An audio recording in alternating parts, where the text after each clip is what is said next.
I've personally battled the Diablo IV corrupt data scan and repair loop error and found effective solutions.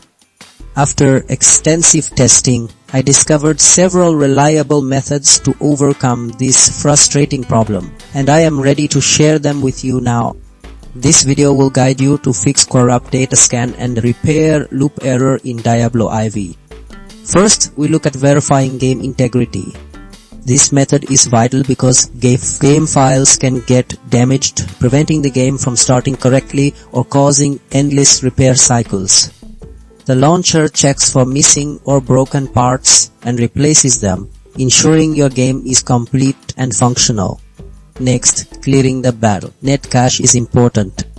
Sometimes the launcher stores old or bad temporary files that confuse it, leading to errors. Removing these forces the system to create fresh, clean data, often resolving persistent issues. Then, updating your computer's drivers and operating system is crucial. Outdated software can create conflicts, causing games to crash or misbehave. Keeping everything current ensures your system works smoothly with Diablo IV.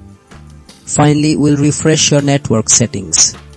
A simple network problem, like a bad internet address memory, can stop the game from connecting properly, even making it seem like a game file error. Resetting these can fix hidden connection issues. These steps will get you back into the game.